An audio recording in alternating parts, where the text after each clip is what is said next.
বাচ্চারা, চৌমর মুসলমানেরা, আল্লাহ নবী বললেন, ও আল্লাহর দুই বান্দা, বলো তোমরা কেমন আছো?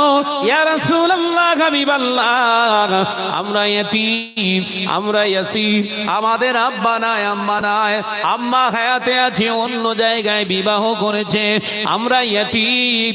ইয়া রাসূলুল্লাহ, ইয়া হাবিবাল্লাহ, হুজুর আমরা ইয়াতীম এতদিন মনে করতাম, কিন্তু আপনার চেহারা মোবারক দেখার পরে আমাদের ইয়াতীমি চিন্তাটা হৃদয় থেকে ঘুচে গেছে।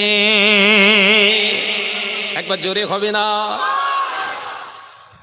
আল্লাহ নবী খুশি হয়ে গেলেন এবং নবী বুঝতে পারলেন এই সেই জায়গার মালিক। কথা বুঝতে পারছেন না? এই সেই জায়গার মালিক। আল্লাহ নবী বললেন, ও আল্লাহর বান্দা, তোমরা চিন্তা করো না, আমি নবী হয়ে এতিম, তোমরা হয়ে এতিম, এতিমি হয়ে এতিমের মায়াটা ভাগ করে নেব। আল্লাহ নবীর ব্যবহারে খুশি হয়ে ওই দুটি বাচ্চা মুচকে হেসে বলেছিল, ইয়া রাসূলুল্লাহ, হাবিবাল্লাহ, আপনি যখন আমাদের হয়ে গিয়েছেন, আপনি যখন আমাদের এই জায়গাটার মালিক আমরা ছিলাম, আপনি শুনেছি নিয়ত করেছেন মসজিদ নির্মাণ করবে, আমরা দুটি এতিম বাচ্চা, আমরা ধন সম্পদ নিয়ে কি করব? তাই আপনার নিয়তকে আল্লাহ কবুল করে নি, আমাদের এই জায়গাটা আল্লাহর ঘর নির্মাণের জন্য দান করে দিলাম। একবার জোরে বলো। এট ফার্স্ট মসজিদ নির্মাণ হওয়ার একটা সূচনা স্টার্ট হলো। কেন বলছি আজকে এই মসজিদ নির্মাণ করবেন? নিয়ত করেছেন আলেম ওলামাদের, সাধারণ আম জনসাধারণ, বিশিষ্ট ওলামায়ে দ্বীন এবং বিশিষ্ট জনদেরকে ইনভাইট করেছেন। আমাদের জানার দরকার আছে, বোঝার দরকার আছে। টাকা থাকলেই মসজিদ হবে, ডাহা মিথ্যা কথা। টাকা থাকলে মসজিদ নির্মাণ করা যাবে, ডাহা মিথ্যা কথা। নিজে তৈরি করা কথা। হারামখোরের টাকায় মসজিদ নির্মাণ করা সম্পূর্ণ শরীয়তের খেলাফ। মুসলিম সমাজ শেষ হয়ে যাচ্ছে। শরিয়াতের শর্ত মসজিদে প্লেট বসাতে হবে এটা নয়, শরিয়াতের শর্ত মসজিদে মার্বেল বসাতেই হবে, নইলে নামাজ হবে না এটা নয়, শরিয়াতের শর্ত মসজিদকে সুন্দর করে সাজাতে হবে এটা শরিয়াতের শর্ত নয়, শরিয়াতের শর্ত হালাল বিশুদ্ধ জায়গায় যদি পাতা দিয়ে ঘেরে উপরে যদি কিছু নাও থাকে, খালি জায়গায় নামাজ তোমার জন্য অবাধে জায়েজ। একবার জোরে বলুন, একবার জোরে বলেন। হারাম অর্থ, হারাম মাল, হারাম জায়গা কেড়ে নেওয়া, মেরে নেওয়া, মানুষকে কষ্ট দিয়ে সেই জায়গা ছিনিয়ে নিয়ে মসজিদ তৈরি করবেন, সারা জীবন ওই মসজিদে মাথা ঠুকে যাবেন, এক পয়সা মূল্য নেই আল্লাহর কাছে। সমাজে প্রচুর মসজিদ হচ্ছে, মসজিদ হওয়াটা বিরোধিতা করছি না, অপব্যাখ্যা করবেন না। মসজিদ হচ্ছে আল্লাহর ঘর, মসজিদটা মসজিদের মতোই বানান। শরিয়াতের তো এটা শর্ত নয় যে মসজিদে মিনার না হলে নামাজ হবে না, শরিয়াতের শর্ত এটা। মসজিদে মার্বেল না দিলে, ফ্যান না দিলে, এসি না দিলে, কালার না দিলে, গম্বুজ না দিলে নামাজ হবে না, এটা শরিয়াতের শর্ত নয়। ভুল আমায় বুঝবেন না। আপনারা মহাব্বত করে ডাকেন, এই মহাব্বতের সুযোগ নিয়ে আমি একটু বলে যাচ্ছি। কথা বুঝতে পারছেন না? আমরা সক্রিয় হই। বিশ্বনবীর হাদিস এসেছে, আল্লাহ রাসূল বললেন বিউটিশিয়ান মসজিদ হবে, বিউটিশিয়ান মসজিদ হবে, মসজিদ ভরা মুসল্লি হবে, আল্লাহকে ভয় করনে ওয়ালা মুসলমান পাওয়া যাবে না। কথা মাথার ভিতরে ঢোকান। আজকে সমাজে আলেমের হুড়োহুড়ি, মাওলানার হুড়োহুড়ি, মুফতির হুড়োহুড়ি, হাফেজ সাহেবের হড়াহড়ি, বিরাট ব্যাপার চলছে। মাদ্রাসা মসজিদ তৈরি করার কম্পিটিশন, প্রতিযোগিতা চলছে, কে কটা করতে পারে দেখাতে পারে। বিরোধিতা করছি না, করুন, শরিয়াত মেনে করুন। শরিয়াত একটা চায়, 100 চায় না। শরিয়াত বলছে আমাকে মেনে নিয়ে কর, একটা হোক, 100 দরকার নেই। ওই একটাই হবে, নাজাতের জরিয়া, ওসিলা হয়ে যাবে। একবার জোরে বলুন, একবার জোরে বলেন। ভাইরা আমার, নজনেরা, যুবকেরা, ছেলেরা, বাচ্চারা, পর্দানশীরা, মা ও বোনেরা, আল্লাহ নবী বলেছিলেন, ও আমার কলিজার টুকরো দুটি বাচ্চা, তোমরা যে দিয়ে দেবে তোমরা নিঃস্ব হয়ে যাবে, তোমাদের আর কিছুই রইবে না। আল্লাহ নবীর কথায় ওই দুটো বাচ্চা বলেছিলেন, ইয়া রাসূলুল্লাহ, হাবিবাল্লাহ, কে বলেছে আমাদের কিছু নাই, আমাদের কিছু আছে না আছে দুনিয়ায় আমরা দেখব না, আল্লাহ আল্লাহ রাসূল থাকলে আমাদের সব আছে। আল্লাহ নবী খুশি হয়ে গেলেন। এট ফার্স্ট এলান করছে, ও আমার সাহাবীরা, আমি নবী তোমাদেরকে জানাচ্ছি, আমি নবী জানি তাদের কাছ থেকে আমি জায়গা নিতে পারবো না, এই জায়গা তাদের দেওয়া দান থেকে আমি এই জায়গায় মসজিদ নির্মাণ করতে পারবো না। তোমরা কি পারো না এই জায়গাটার ন্যায্য মূল্য দিয়ে, তাদের ন্যায্য পাওনাটা চুকে দিয়ে এই জায়গাটা আমরা ক্রয় করে মসজিদ নির্মাণ করব। আল্লাহ নবী সাহাবী এক ফার্স্ট হাত তুলেছিলেন সিদ্দিকে আবু বকর, সিদ্দিকে আকবর, হযরতে আবু বকর সিদ্দিক এট ফার্স্ট প্রথম চিৎকার মেরে বলেছিলেন, ইয়া রাসূলুল্লাহ, হাবিবাল্লাহ, আমার দেওয়ার মতো তেমন কিছু নাই, আপনার হিজরতের সঙ্গে আমি, আমার কাছে তেমন কোনো অর্থ নাই, ইয়া রাসূলুল্লাহ, হাবিবাল্লাহ, আমার পক্ষ থেকে যতটুকু আল্লাহ সামর্থ্য দিয়েছে তার থেকে 400 দিরহাম আমি আল্লাহর ঘর নির্মাণের জন্য দান করে দিলাম। একবার জোরে হবে না? জানার নামে আজকে মসজিদ হচ্ছে। এট ফার্স্ট দান করলেন 400 দিরহাম, 400 স্বর্ণ মুদ্রা দিলেন। ভাইয়া বাবাজিরা ভালো করে বুঝেলেন, বিশ্বনবী সাহাবী এই প্রকাশ্যে দান করেছ না গোপনে? জোরে বলেন না রে বাবা। প্রকাশ্যে, এই প্রকাশ্যে দান করলে কিছু মানুষ ফতোয়া দিয়ে বেড়ায়, ও লোক দেখানে দান করছে। ওই যে বলছে অপরের মনের ভাব নিজে ফুটে প্রকাশ করে, এই ইমানদার না? বলো, অন্তরের খবর কে রাখে? জোরে বল না রে বাবা। অন্তরের খবরটা যদি দুনিয়ার কোনো মানুষ বলে, আসলে ইমানদার না। এরকম পেলে আর এলাকা ভর্তি। কথা বলছে না কেন? কেউ দান করেছে, ও নাম কেনার জন্য দিচ্ছে, তার মানে অন্তরের খবর রাখে। অন্তর্জামিন কে? আল্লাহর জায়গা যে দখল করো, ইমানদার না কাফের? কথা বলছে না কেন? এই টেন্ডেন্সি, মেন্টালিটি আপনাদের চেঞ্জ করতে হবে। প্রকাশ্য দান করাটাও রাসূলের একটি সুন্নাত। একবার জোরে বলুন, একবার জোরে হবে না? ও নজনেরা, যুবকেরা, ছেলেরা, বাচ্চারা, পর্দানশীরা, মা বোনেরা, ও চৌমুয়া সোনা মানিকেরা, আল্লাহ নবী খুশি হয়ে গেলেন সিদ্দিক আকবরের দান দেখে। মদিনা শরীফ থেকে আসা, ইয়াসরিব থেকে আসা যত সাহাবায়ে কেরাম রিদওয়ানুল্লাহি তাআলা আলাইহি আজমাইন গণ এসেছিলেন, যার কাছে যা ছিল সব রাসূলুল্লাহর কদম মোবারকে দিতে লাগলেন। আল্লাহ নবী দেখে খুশি হয়ে গিয়েছিলেন, আল্লাহ নবী দেখে অবাক হয়ে গিয়েছিলেন। ওই জায়গাটার যা মূল্য, তার থেকে বেশি মূল্যায়ন সম্পদ আল্লাহর নবীর কদমে আল্লাহ দিয়ে দিয়েছিলেন। একবার জোরে হবে না? একবার চিল্লে হবে না? ও নজনেরা, যুবকেরা, ছেলেরা, বাচ্চারা, পর্দানশীরা, মা বোনেরা, আল্লাহ নবী সাহাবীদেরকে বলেছিলেন, সাহাবীরা তোমরা কোথাও যেও না, এইখানটায় দাঁড়াও, ওই দুটি বাচ্চাকে এখানে আনো। আল্লাহ নবী দুটি বাচ্চাকে বলেছিলেন, ও আল্লাহর বান্দারা শোনো শোনো, তোমরা চিন্তিত হইও না দুই ভাই, তোমাদের এই জায়গাটাকে আমি রাসূলুল্লাহ তিনটি তাসকিম করলাম, তিনটি ভাগে ভাগ করলাম, দুটি ভাগের ন্যায্য মূল্যটা তোমাদেরকে দিয়ে দিলাম, আর তোমরা দান করবে নিয়ত করেছিলে।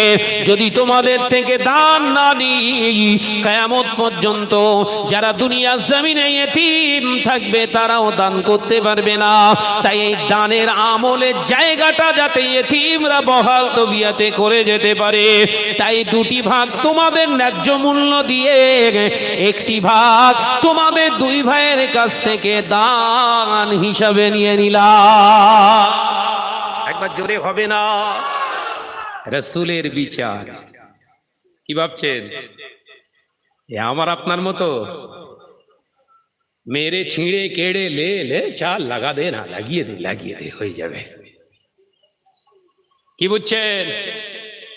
শরিয়াতের মসজিদ হচ্ছে, শরিয়াতের ঘর হচ্ছে, শরিয়াতের ইবাদতের জায়গা হচ্ছে। শরিয়াত মেনে যদি করেন তাহলে ওটা ভালো, নইলে ওটা একেবারে গেল। খারাপ লাগছে নাকি? অসুবিধা হচ্ছে? জানার দরকার আছে, বোঝার দরকার আছে। বসুন, বুঝে নেন। ভাইরা, আমার নজনেরা, যুবকেরা, ছেলেরা, বাচ্চারা, আল্লাহ নবী বলেছিলেন উনসুরু ইলা জিবাল, ও আমার সাহাবীরা, ওই যে দেখতে পাচ্ছ দূরে পাহাড়, ওই পাহাড়ের নুড়িগুলা পাথরগুলো তোমরা আনো। কিছু সাহাবা হুজুরদেরকে নিয়ে আল্লাহ নবী জায়গাটা পরিষ্কার পরিচ্ছন্ন করতে লাগলেন। কিছু সাহাবা হুজুর বয়ে বয়ে পাথর আনতে লাগলেন।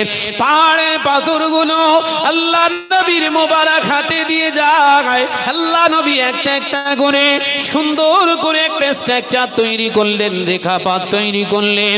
এবার নবী নিজে চলে গেলেন পাহাড়ের কাছে। আল্লাহ নবী পাহাড়ের কাছে গিয়ে একটা ভারী বড় দেখে পাথর আল্লাহ নবীর মোবারক হাত দিয়ে নিজে তুলে বুকে জড়িয়ে ধরে নিলেন। আল্লাহ নবী টুকটুক করে হেঁটে হেঁটে আসে। সাহাবায়ে কেরামেরা বলে, ইয়া রাসূলুল্লাহ, হাবিবাল্লাহ, হুজুর আপনি নেবেন না, আমাদেরকে দেন, আমরা বহন করি। আল্লাহ নবী বললেন, নেতা শুধু সাজতে আসি না, নেতার কাজ হলো পরিশ্রম করা। তাই নেতার জায়গার যে দায়িত্বটা আল্লাহ আমায় দিয়েছে, আমাকে পালন করতে দাও। মসজিদের সেক্রেটারি ঠ্যাং নাড়া দেয়ার বলে, কর কর কর, কাজ কর কাজ কর। কথা বলছেন না কেন? মসজিদের প্রেসিডেন্ট, ও নিজে কাজ করে না। মসজিদের টাকা রয়েছে, লাগা না। মসজিদের টাকা রয়েছে, দে দুটো লেবার লাগিয়ে দে, লেবার কাজ কর। ঠ্যাংয়ের উপর ঠ্যাং দিয়ে মসজিদের ভিতরে চা খাচ্ছে। এটা নেতার ক্যারেক্টার নয়। নেতার ক্যারেক্টার মজুরি খাটবে, তার সঙ্গে নিজেও খাটবে। কারণ লিল্লাহিয়াত রয়েছে মনে। আমার মনে যদি লিল্লাহিয়াত থাকে, তাহলে আমারও চেষ্টা থাকবে, এটা যদি মসজিদ হয়, আমার সাদগায়ে জারিয়া হিসাবে আমার পক্ষ থেকেও যেন এমন একটা কর্ম এখানে নিয়োজিত থাকে, আমার ইন্তেকালের পরেও যেন এই সওয়াবটা আমার নামায় আমলে আসে। কিন্তু কি করছে? ও সেক্রেটারি মানে এলাকার পুরো ডন, যা বলবে তাই। কথা বলছে না কেন? ভেঙে ফেলবে, কবরে গেলে একদম ভেঙে ফেলবে। তো ভাইরা, মা, নজনেরা, যুবকেরা, ছেলেরা, বাচ্চারা, পর্দানশীনা মা ও বোনেরা, আল্লাহ নবী ওই পবিত্র হাত মোবারক দিয়ে পাথরটাকে নিয়ে একটি জায়গায় বসিয়ে দিয়ে রাসূলুল্লাহ বলেছিলেন, ও আমার সাহাবীরা, আমি নবী বলছি শোনো, এই কোবা পল্লীতে যে মসজিদটা আমরা নির্মাণ করলাম, এই মসজিদের মেম্বার, এই মসজিদটার নাম হলো মসজিদে কোবা। ও আমার সাহাবীরা, আমি নবী বলছি, কিয়ামত পর্যন্ত এই মসজিদে যে আমার উম্মতিরা এসে 2 রাকাত নামাজ আদায় করবে, আল্লাহ খুশি হয়ে গিয়ে ওই উম্মতের নামায় আমলে, উম্মতির নামায় আমলে একটা করে মকবুল উমরা হজের সওয়াব দান করে দেবে। একবার জোরে হবে না? লক্ষ লক্ষ নয় কোটি কোটি হাজিরা যায় মদিনা শরীফ থেকে হেঁটে হেঁটে কিংবা গাড়ি করে যায়, বাবাজিরা সেখানে গিয়ে 2 রাকাত নামাজ আদায় করে। কারণ রাসূল পাক সাল্লাল্লাহু জানিয়ে দিয়েছে কিয়ামত পর্যন্ত এ সওয়াবটা দিতেই থাকবে, দিতেই থাকবে, কেউ বঞ্চিত হবে না। ও নওজওয়ানেরা, মুরব্বিয়ানা গণেরা, এখান থেকে আমি বোঝালাম তাহলে মসজিদে কোবা উপরে ছাদ নাই, সাইডে দেয়াল নাই, মার্বেল নাই, বিরাট সুন্দর করে এসি সিসি কিছুই না গায়, নামাজ আদায় করলে হজের সব, উমরা সব পাওয়া যায়।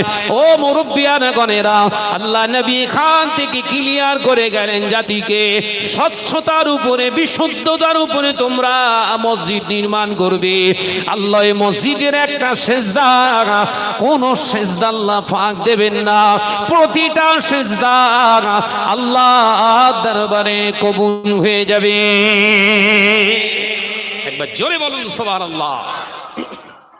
ওই জন্য আমাদের সক্রিয়তার সঙ্গে এইগুলো আমাদেরকে বেশি বেশি ফলো করে চলা উচিত। আজকে সমাজে এইগুলোই সব থেকে দুর্বল। এই কথা বলছেন না কেন? এই 3টে যে আমি বললাম শর্ত, এই 3টে শর্ত মেনে যে মসজিদগুলো হচ্ছে না। ওই জন্য আপনারা মহব্বতের মানুষ, আমার ভালোবাসার মানুষ, মহব্বত করেন, ভালোবাসেন, সেই ভালোবাসার জায়গা যেন কিয়ামত পর্যন্ত ঠিক থাকে। ওই জন্য একটু বললাম। রাগ করলেন নাকি? রাগ করেছে? নিজের জন্য নয়, অন্য কথা বলতে পারতাম, রবিউল আউয়াল মাস চলছে, নবী সম্পর্কে ওয়াজ করতে পারতাম, যেহেতু এটা মসজিদ নির্মাণের জন্য আজকে ডাকা হয়েছে, তাই আমরা মসজিদ বানাবো, ইবাদত গাহ বানাবো। এই ইবাদতের জায়গা যখন হবে, রব যখন পাক, জায়গাটাও যেন পাক থাকে। এই কথা বুঝতে পারছেন না? আল্লাহ আমাদের বোঝার তৌফিক দেন, বলুন আমিন। একটু জোরে বলেন আল্লাহুম্মা আমিন। মুসলিম সমাজ সব থেকে বড় ক্ষতিগ্রস্ত হচ্ছে এটা। আজ থেকে 40 বছর 45 বছর পিছনে চলে যান, এই চৌমুহা গ্রামে একটা মসজিদ ছিল, তাও নড়বড়ে ভাঙা। কথা বলছেন না কেন? খাজুর পাতা কিংবা তাল পাতা কিংবা অ্যালবেস্টার কিংবা খড়ের ছাওয়া, সুন্দর করে মাটির তৈরি করা ছিটে বেড়ার মসজিদ। ওই মসজিদে নামাজ আদায় করে মুরব্বীরা এশার নামাজ আদায় করে ঘরে চলে গেছে, খাওয়া দাওয়া করে শুয়েছে, ঘুমিয়ে পড়েছে। ওই মসজিদে নামাজ পড়ে, এশার নামাজ পড়ে এসে ঘুমানোর পরে দেখা যাচ্ছে সকালবেলা উঠে বিবির সঙ্গে গল্প করছে, জানো আজকে রাতে একটা স্বপ্ন দেখেছি। কি স্বপ্ন? আমার রাসূলুল্লাহ দিদার পেয়ে গেছি। একবার জোরে বলুন না সুবহানাল্লাহ। আজকে এসি বিসি সিসি মার্বেল সব নামাজে দাঁড়াচ্ছে, কারণ মন আর নামাজের ভিতরে নেই। এই কথা বলছেন না কেন? নামাজে দাঁড়াচ্ছে, সুন্দর চকচকে ঝকঝকে মার্বেল, তার উপরে আল্লাহু আকবার, এসি চলছে, আপনার মুসল্লির গা ঠান্ডা হয়ে গেছে, অন্তরটা ইবাদতে বসছে না, অন্তরটা ইবাদতে বসছে না, মন যেন অস্থির হয়ে আছে। কারণ এবার একটু বর্ণনা করব। ভাইরা আমার, নওজওয়ানেরা, যুবকেরা, ছেলেরা, বাচ্চারা, পর্দানশীনা মা ও বোনেরা, আলোচনা বুঝুন। আল্লাহ নবী পাক জবানে জানিয়েছিলেন, ও আমার সাহাবীরা, আমি নবী জানিয়ে দিয়ে গেলাম, আমার উম্মতেরা নামাজ আদায় করবে, রোজা আদায় করবে, হজ আদায় করবে, যাকাত আদায় করবে, আমার উম্মতেরা বড় বড় মসজিদ নির্মাণ করবে। ও আমার সাহাবীরা, শুনে রেখে দাও, জেনে রেখে দাও, মসজিদ ভর্তি মুসল্লি পাওয়া যাবে, দাড়িওয়ালা টুপিওয়ালা হাজি পাওয়া যাবে, মসজিদ ভর্তি নামাজি পাওয়া যাবে, আল্লাহকে ভয় করনেওয়ালা মুসলমান পাওয়া মুশকিল হয়ে যাবে। সাহাবায়ে কেরামেরা বলেছিলেন, ইয়া রাসূলুল্লাহ, হাবিবাল্লাহ, কারণটা কি? আল্লাহ নবী এখানে একটা শব্দ ব্যবহার করেছিলেন, অলির রিবা। তার কারণ হলো সুদ। কি বলেছে? জোরে বল বাপ, জোরে বল। সুদ, সুদ। আমার উম্মতেরা সুদের আওতাভুক্ত হবে, ঘরে ঘরে সুদের কারবার চলবে, মসজিদ হবে বিরাট সুন্দর বিউটিশিয়ান নকশাওয়ালা মসজিদ হবে। সাহাবায়ে কেরামদের লক্ষ্য করে আল্লাহ নবী যখন বলেছিলেন অলির রেবা ও আমার সাহাবীরা, সুদ সুদ সুদের ভয়াবহতা কি ও আমার সাহাবীরা, নাম্বার 1 হলো সুদ দেনেওয়ালা নেলেওয়ালা। সুদ দেনেওয়ালা নেলেওয়ালা পৃথিবীর জমিনে নামাজ পড়তে পারে, রোজা করতে পারে, হজ করতে পারে, যাকাত দিতে পারে, মসজিদ বানাতে পারে, কিন্তু ওর কোনো ইবাদত নাই। শুনছেন? সুদখোরের কোনো ইবাদত নেই। সুদখোরের উপরে নামাজ ফরজ না। সুদখোরের উপরে নামাজ ফরজ করিনি। আজকে বিবেক দিয়ে ভাবেন দিন আমরা কোথায় আছি। জওয়ানেরা, যুবকেরা, ছেলেরা, বাচ্চারা, পর্দানাশীলা মা বোনেরা, দ্বিতীয় নাম্বার হলো পৃথিবীর জমিনে সুদ দেনেওয়ালা নেনেওয়ালার ভিতর থেকে যে ইমানের জায়গা শেষ হয়ে যাবে, খর্ব হয়ে যাবে, ওই জায়গাটা কি? আল হায়াউ শুবাতুম মিনাল ঈমান। লজ্জা হলো ইমানের একটি শাখা। আমি নবী জানিয়ে দিলাম, সুদের মাল যারা খায়, সুদের লেনদেন যারা করে, ওই ঘরের ছেলে, ওই ঘরের মেয়ে, ওই ঘরের মা, ওই ঘরের মেয়ে বোন পৃথিবীর জমিনে লজ্জাশীলা হবে না। ওদের ভিতর থেকে লজ্জাটা শেষ হয়ে যাবে। সুদের ভয়াবহতা 3 নাম্বার কি? সুদ যে ঘরে লেনদেন হয়, ওই ঘরে ইবাদত হবে, নামাজ হবে, রোজা হবে, হজ করবে, যাকাত দেবে, কোরআন তেলাওয়াত করবে। ও নওজওয়ানেরা, যুবকেরা, কিন্তু ওই ব্যক্তিগুলা ইবাদতের ভিতরে কোনো মজা পাবে না, ইবাদতের ভিতরে কোনো মজা পাবে না। অর্থাৎ ইবাদত করতেই হয়, নামাজ পড়তেই পড়ে, হজ করতেই করে, দান করতেই করে, পৃথিবীর জমিনে তারা ইবাদতের ভিতরে কোনো মজা পাবে না। ও মুরব্বিয়ান গণেরা, সুদের ভয়াবহতা নাম্বার 4। যে ব্যক্তি সুদ দেয় এবং সুদ খায়, ওই ব্যক্তির সব থেকে বড় ইমানের জায়গা ধূলিসাৎ হয়ে যাবে। খাউফিল্লাহ। এই সুদের মাল, হারামের মাল পেটে পড়ার কারণে ওর ভিতর থেকে আল্লাহর ভয়টা শেষ হয়ে যাবে।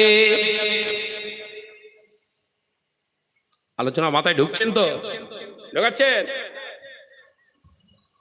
এখন সব ঘন ঘন ওমরায় যাচ্ছে, জানেন তো, ঘন ঘন হজ করছে।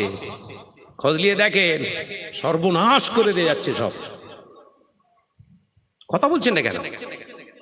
ভাইয়ের সম্পত্তি ফারাজ, বোনের সম্পত্তি ফারাজ, ভাই পদের ফাঁকি দিয়ে এই করে সেই করে গ্রামের লোকের সঙ্গে ঝামেলা করে সর্বনাশ করে দে, কাবা ঘরকে নাড়া দিচ্ছে।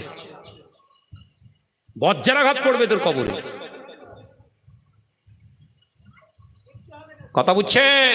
আজকে মুসলিম সমাজকে আমরা এগুলো শেখাইনি। যাকাত কার জন্য ফরজ? সচরাচর কি শিখেছি? ওয়াজের মাধ্যমে, আমরা মরি সাহেবদের মাধ্যমে কি শিখেছি? যাকাত তার উপরে ফরজ। পৃথিবীর জমিনে সংসার চালানোর পরে উদ্বৃত্ত সম্পত্তির পরিমাণ যদি বল 52 ভরি রূপার সমতুল্য সম্পদ থাকে, তখন ওর থেকে 2.5% যাকাত।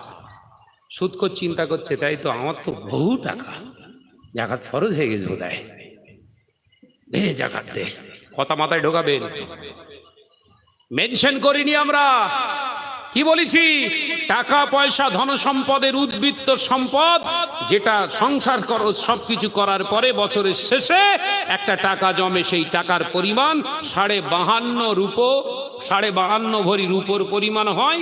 এই রকম অর্থ যদি আপনার থাকে, তখন আপনার উপরে যাকাত ফরজ। 100-র ভিতরে 2.5 টাকা। মাথায় ঢুকছে? মৌলী সাহেব এইটাও বলো না, যদি হালাল টাকা হয়। কথা বলছেন না কেন? এটা বলেছে কেউ? বলেনি। শেষ হয়ে গেল সমাজ। এই আমি একটু বেশ শান্ত মেজাজে এরকম খুঁটে খুঁটে বলছি, কারুর একদম জ্বলে যাচ্ছে মাথা, যে এ যা করছে আমাদের আর কিচ্ছু চলবে না। ও, তুই চালাতে এসছ? 1 কোটি টাকা হারামের টাকার, 1 কোটি টাকা হারামের টাকার মালিকের হওয়ার থেকে 1 টাকার হালাল টাকার মালিক হন। আল্লাহ 1 টাকা যদি দেখে হালাল রাস্তায় ব্যয় করেছেন, আল্লাহ ওটাই সাদগায়ে জারিয়া হিসাবে আল্লাহ কবুল করবে। একবার জোরে বলুন, একবার জোরে বলুন সুবহানাল্লাহ।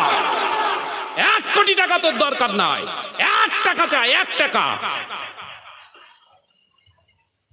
মুসলিম জাতি আজকে পথভ্রষ্ট হয়ে গেছে। তাই ফিরে আসুন। হজ যাত্রার উপরে আল্লাহ ফরজ করেনি, মাথার ভিতরে ঢোকান। রাগ হচ্ছে? 2 বছর বোধহয় পরে এসছি, ভালো করে আবার একটু সানিয়ে রেখে যায়। হজ যাত্রার উপরে ফরজ করেনি আল্লাহ। কে বলেছে? কোন মৌলী সাহেব? আসেন বসি। হজ তার উপরে আল্লাহ ফরজ করেছে, সংসার সবকিছু মেইনটেনেন্স করে, সবকিছু চালিয়ে, হালাল অর্থ জমা আছে, যাকাত দিয়েছেন, তারপরে সম্পদ যেটা আছে মক্কা মদিনায় বাড়ি থেকে যাতায়াতের খরচ আপনি বহন করতে পারেন, এই হালাল অর্থের মালিক ব্যক্তির জন্য আল্লাহ হজ ফরজ করেছে। একবার জোরে বলেন, একবার জোরে বলেন। মুসলিম সমাজ শেষ হয়ে যাচ্ছে, ধ্বংস হয়ে যাচ্ছে। আমাদের জলসা বাড়ছে, এ কথা বলছে দেখছে, জলসা বাড়ছে, একদম হুড়োচ্ছে একদম। ও শাহনাজ ভাই পুরো হুড়ে গেলে যাচ্ছে একদম। শাহনাজ ভাই হুড়োচ্ছে যেরকম, কবরে এরকম শাহনাজকে হুড়োবে। ফেরেশতারা শুধু অপেক্ষায় আছে কখনো ঢুকবে। আমার নওজওয়ানেরা, যুবকেরা, ছেলেরা, বাচ্চারা একটু সামনের দিকে এগিয়ে আসি না বাবাজি। ওই মাঝখানটায় ভাই ওখানে কি কেউ পেচ্ছাপ ফিরেছে নাকি দেখদিন? মাঝখানটা খালি কেন? আমি শুনতে চাইছি, দেখ দিন মাঝখানটায়। মহাব্বতের সঙ্গে দরুদ আল্লাহুম্মা। ঠিক সেই মাঝখান খালি হয়ে আসছে।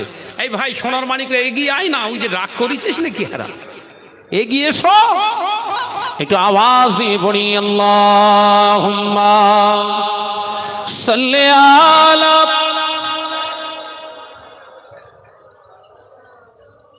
আওয়াজ দাও, আওয়াজ দাও। আলা আলি।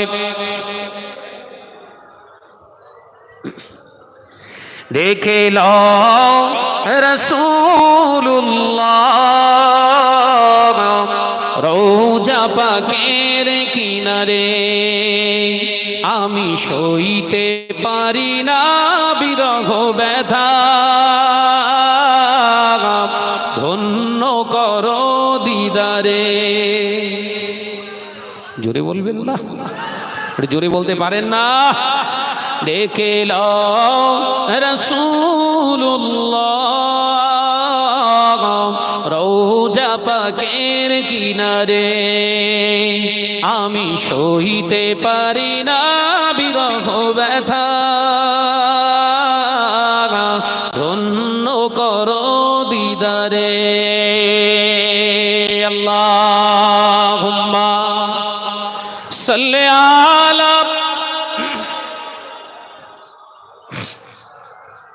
মাশাআল্লাহ, মাশাআল্লাহ। আরেকটি জোরে ওয়ালা আলি।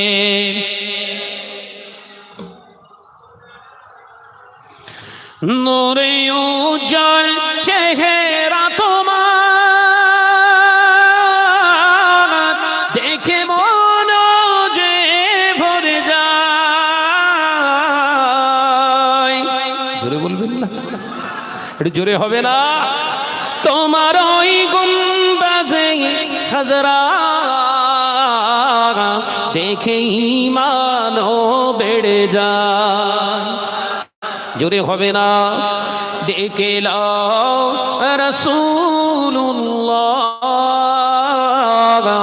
রওজা পাকের কিনারে, আমি সইতে পারি না বিরহ ব্যথা, ধন্য করো দিদারে। আল্লাহুম্মা, জোরে জোরে পড়ি, সাল্লি আলা। মাশাআল্লাহ, মাশাআল্লাহ। ওয়ালা আলি।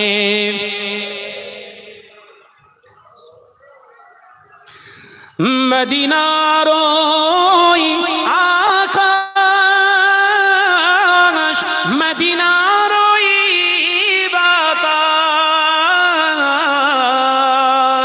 মদিনার ওই আকাশ, মদিনার ওই বাতাস, মদিনার ওই জাবালে উহুদ তোমাকেও সালাম জানাই। জোরে হবে না? নারে তাকবীর। দেখে লও রাসূলুল্লাহ রওজা পাকের কিনারে, আমি সইতে পারি না বিরহ ব্যথা, ধন্য করো দিদারে। আল্লাহুম্মা সাল্লি আলা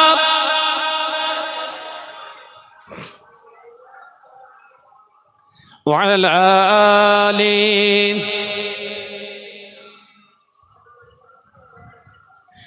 ও নজনেরা, যুবকেরা, ছেলেরা, বাচ্চারা, পর্দানশীনা মা বোনেরা, আল্লাহ নবী পাক জাবানে জানিয়েছিলেন, ও আমার সাহাবীরা, সুদের ভয়াবহতা। নাম্বার 5, যে ব্যক্তি সুদের মাল খায়, সুদের অর্থ লেনদেন করে, ওই ব্যক্তির ভিতর থেকে শুধু খাউফিল্লাহ যায় না, আল্লাহর উপরে যে ভরসা সেটা ওর ভিতরে আর থাকে না। আল্লাহর ভরসাটা ওর ভিতর থেকে উঠে যায়।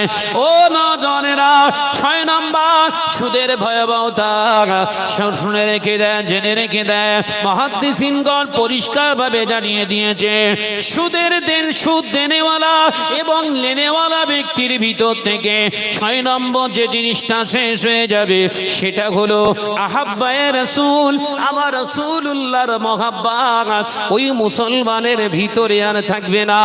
ও নামাজ পড়তে পারে, রোজা করতে পারে, হজ করতে পারে, যাকাত দিতে পারে, নবীর ভালোবাসা অন্তরে আর থাকবে না।